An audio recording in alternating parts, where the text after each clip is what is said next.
What in God's name is that? What happened to Quorra, the last of the Isos? I should never have sent you to Zeus. It was a mistake. The arrival of the isomorphic algorithms was a miracle event that changed the Tron universe forever.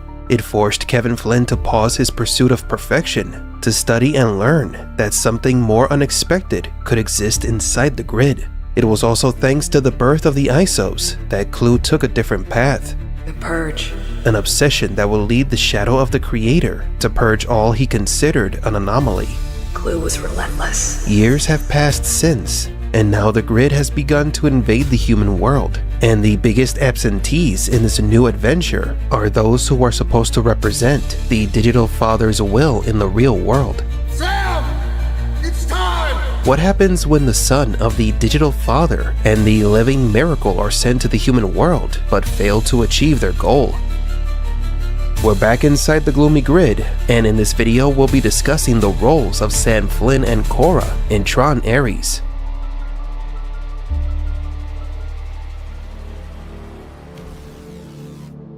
We begin with how Quorra's story concluded in Tron Legacy. Quorra is the last of the Isos, the isomorphic algorithms, a race of digital beings born from the sea of the grid. The Isos were meant to be the miracle capable of changing the human world in all aspects: medical, philosophical, religious, everything. But because of Clu, the Isos' existence was kept secret, as Flynn was trapped inside the grid.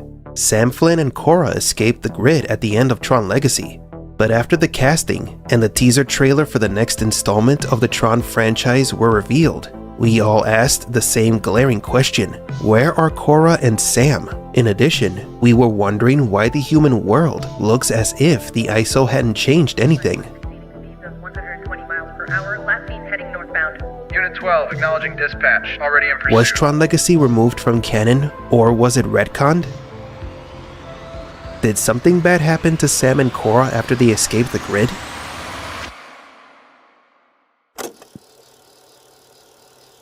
To try to understand what might have happened to them, we must return to the Flynn's role in the story.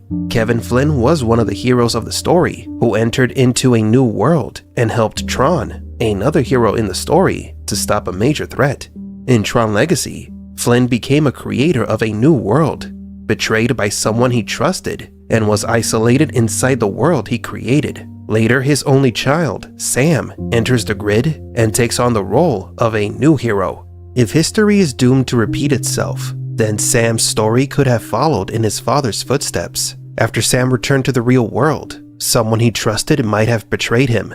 As a result, he ended up isolated from the happenings in the world, while the miracle, Quorra, went into hiding, or worse, was eliminated.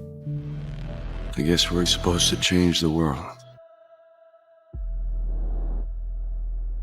Tron is not just science fiction, it is also loaded with symbolisms reminiscent of biblical literature. One of the most powerful ideas is the figure of the son, who is sent by the creator to bring change to the world. Sam Flynn represents the son of the creator, Kevin Flynn, his father, who created the grid, a god who gave rise to a new digital reality. And just as in religious texts, the son is sent into the world with a message of salvation. In Tron, the son doesn't bring a message, but a being, Quorra. Shut it down, now! Relax. Relax. It's under control. Relax? A little gift from Encom.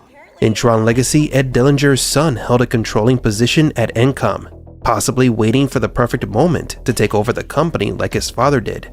If the Dillingers are always meant to be the antagonists, obsessed with protecting Encom's financial interests, as we mentioned in our previous video, then the existence of the Isos in the real world would affect the company's margins. And so Quorra's existence threatens Encom's control, and the Dillingers would never allow such a threat to exist. Encom is the world's leading company in artificial intelligence software, and if it were proven that the Isos are sentient beings, the company would no longer be able to sell or exploit their programs. Therefore, the most logical theory is that the Dillinger family saw Sam and Quorra as the end of their empire, as a threat to Encom, and so they decided to get rid of them. The son who was sent into the world that was rejected and betrayed by the world. Just like the digital father, history has repeated itself. Kevin Flynn could have created a utopia, and so could Sam, but both failed, and both strayed from their purpose. That's why in the Tron Ares teaser trailer, we don't see any noticeable change. Everything looks the same. The ISO has changed nothing. It is a world without Sam, without Quorra, a world where the Dillingers continue to have control.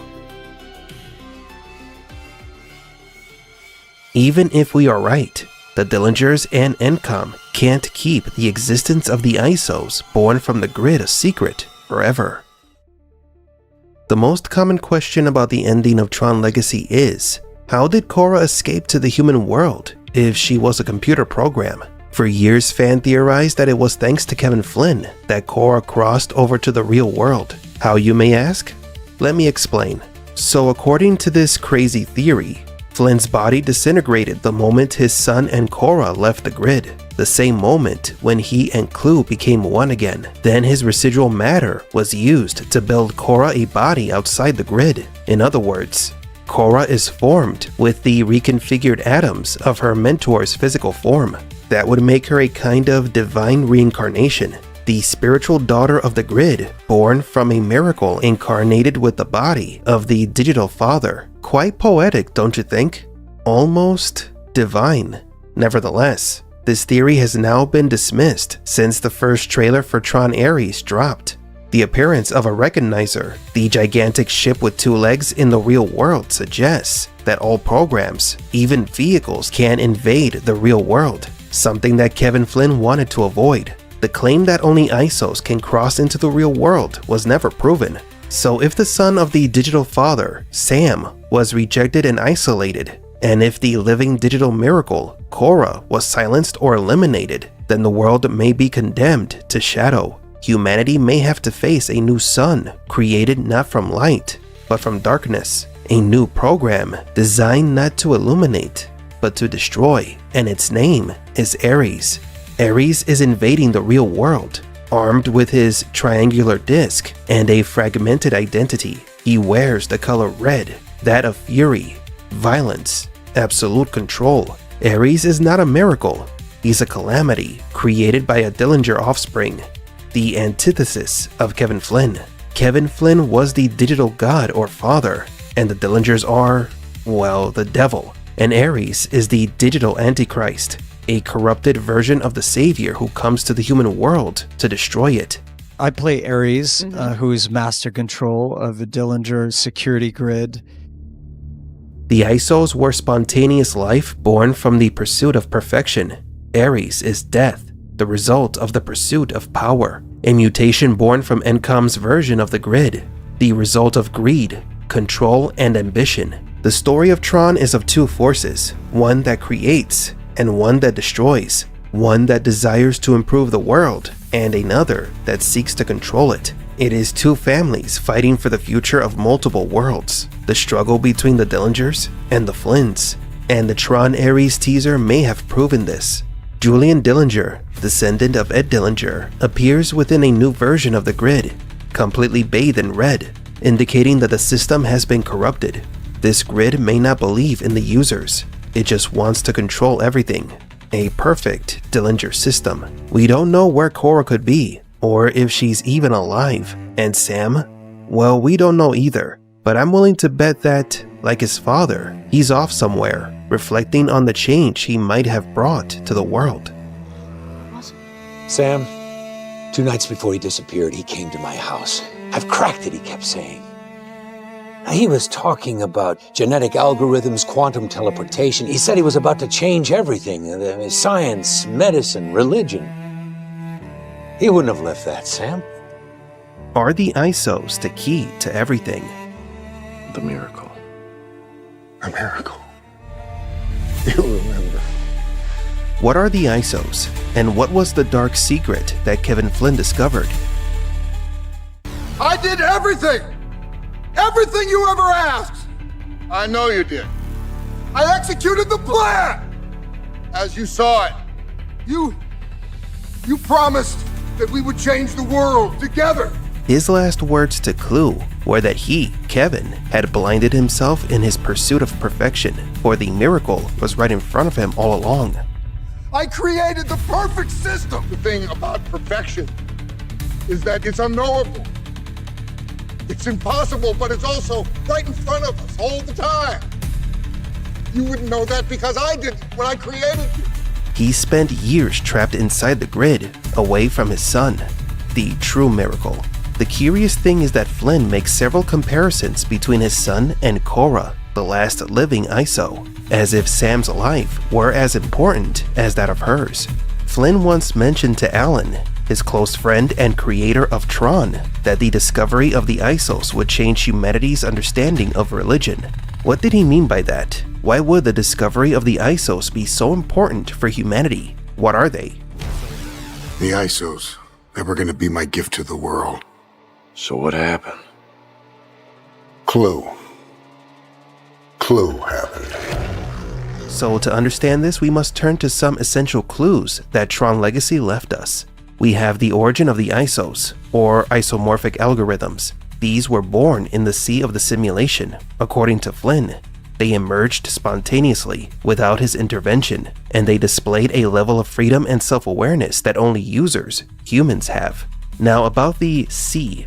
What does it symbolize in the Tron universe? The sea is the source or code base of the grid, but it's also a direct parallel to the Earth's ocean. And now we begin to understand what the ISOs truly are. The dominant scientific theory about the origin of all life points to the sea, to a spontaneous emergence of life that was born under perfect conditions, without a clear explanation, and that this life born from the sea eventually became self-aware and began to disrupt the harmony of the system. Humans were the first ISOs in the system called Earth, the first living beings to cause chaos thanks to their awareness. So what did Flynn discover? Just as life on Earth came from the sea, a new life form emerged on the grid. Conscious life is the result of perfect and spontaneous conditions, not from an architect or creator. This was Flynn's great discovery, and why he thought it would change religion forever.